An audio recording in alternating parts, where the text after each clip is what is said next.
Kita beralih ke informasi selanjutnya. Pemerintah pusat menetapkan DKI Jakarta berstatus PPKM level 2 hingga 13 Desember 2021 mendatang. Dengan berlakunya ketetapan ini, maka sejumlah aturan akan kembali diberlakukan sesuai dengan status PPKM level 2.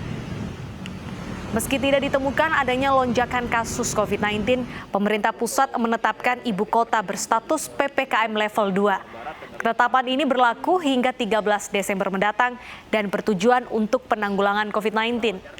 Menanggapi keputusan pemerintah pusat, Pemprov DKI Jakarta mengingatkan warga ibu kota bahwa ketetapan ini menjadi pengingat agar lebih patuh dan disiplin protokol kesehatan, terutama menjelang Natal dan Tahun Baru. Selanjutnya Pemprov akan berkoordinasi dengan jajaran untuk menyesuaikan aturan pembatasan terkait jam operasional dan kapasitas sesuai peraturan di PPKM level 2. Jadi kami nanti akan menyesuaikan, mengeluarkan pergubnya, menyikapi instruksi Mendagri. Jadi ini kita memang memasuki akhir tahun, libur akhir tahun ini sebentar lagi. Jadi ini proses yang harus kita lalui, kita hadapi. Mudah-mudahan dengan diberlakukannya level 2, ini menjadi warning, menjadi peringatan kita untuk lebih hati-hati lagi. Dan untuk membahasnya lebih dalam lagi terkait perubahan status PPKM jadi level 2 di DKI Jakarta, sudah bergabung bersama iNews Siang pengamat kebijakan publik Universitas Trisakti, Bapak Trubus Rahadiansyah. Selamat siang Pak Trubus. Selamat siang Mbak. Baik, Pak Trubus, pemerintah pusat menaikkan status DKI Jakarta menjadi level 2. Apakah langkah ini cukup tepat untuk menekan angka COVID pada Natal Tahun Baru nanti, Pak? Iya, kalau penaikan ya penurunan level dari level 1 kemudian dari level 2, menurut saya ini tidak tepat sebenarnya untuk DKI Jakarta, karena kan DKI Jakarta belum ada tingkat kenaikan kasus, justru malah situasinya melandai terus. Nah karena itu kalau dikaitkan dengan rencana Nataru nanti, tentu ini sifatnya antisipatif gitu loh Pak. Jadi karena sifatnya antisipasi, ya tentu kebijakan Inmendagri nomor 63 itu bisa diterima, tetapi konteksnya dalam hal realita karena kenyataan yang sekarang bahwa kita dulunya pada level 1, kemudian dirubah jadi level 2, maka ini akan berdampak pada mobilitas masyarakat. Karena apa? Karena di dalam level 2 itu ada pengetatan lagi, di mana misalnya tempat-tempat mal-mal misalnya, pusat-pusat perbelanjaan, pasar-pasar dan tempat umum lainnya itu hanya diperbolehkan 75%. Dan ini Pemprov DKI tentu mau tidak mau harus melakukan pengawasan yang lebih ketat lagi itu Mbak. Baik, untuk tracing sendiri sejauh ini juga dikabarkan mengalami penurunan Bapak. Apa yang harus dilakukan pemerintah untuk mengantisipasi dan juga menjaga angka tracing ini Pak?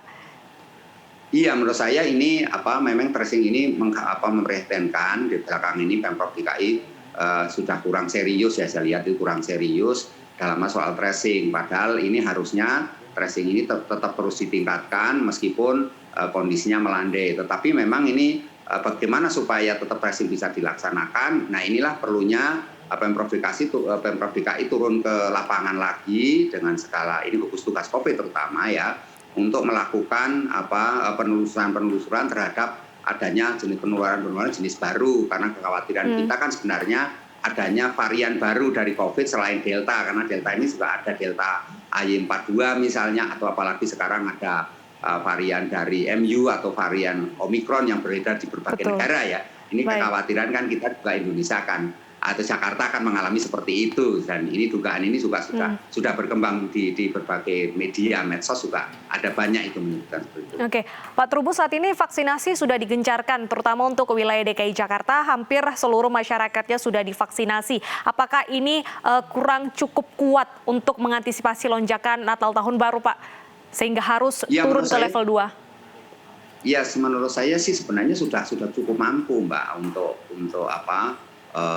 mengantisipasi lah lonjakan daripada penularan COVID, karena dengan sudah 100% lebih masyarakat DKI Jakarta di COVID sudah divaksin, itu berarti mereka punya imun kan, punya tahan. Cuman persoalannya ini Mbak, ada asumsi-asumsi atau prediksi-prediksi yang dimakan oleh para ahli bahwa mereka-mereka yang sudah divaksin, seperti saya juga divaksin sudah lama, itu harusnya segera dilakukan vaksinasi ketiga, disebut vaksinasi booster.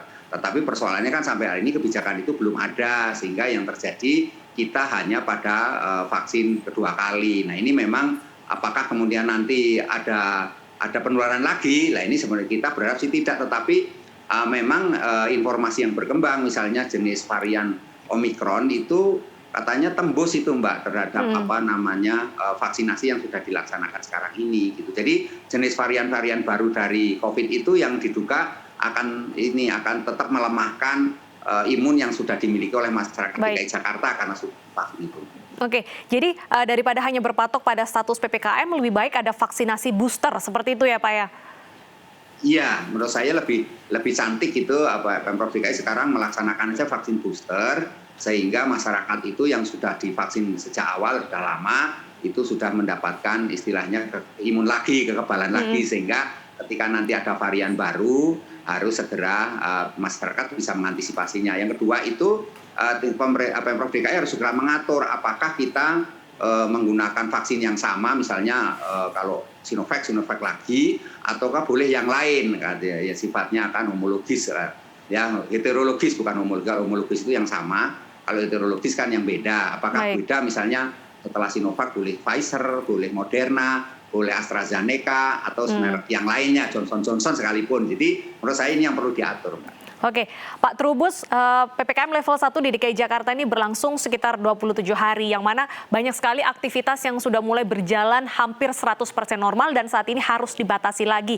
Bagaimana saran Bapak agar masyarakat ini mampu melakukan adaptasi yang cukup cepat, Pak?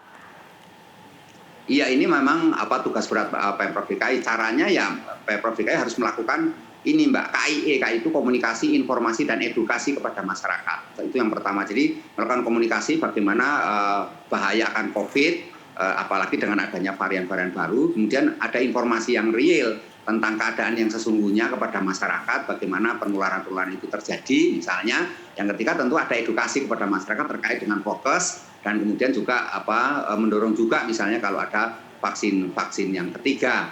Yang kedua, menurut saya perlu dilakukan adalah kolaborasi Pemprov DKI dengan masyarakat ya, dalam hal ini kolaborasi pentahelix ya, di mana kemudian swasta, kemudian perguruan tinggi, kemudian tokoh-tokoh agama, tokoh ulama misalnya gitu, kemudian tokoh masyarakat, tokoh budaya, dan komunitas-komunitas termasuk Karang Taruna, ormas-ormas itu dilibatkan semua, Mbak. Okay. Jadi ini yang bisa dilakukan dengan waktu yang cepat, karena saya percaya DKI Jakarta jauh lebih cepat dengan infrastruktur yang dimiliki, misalnya kayak Jaki itu kan ada, Mbak, aplikasi.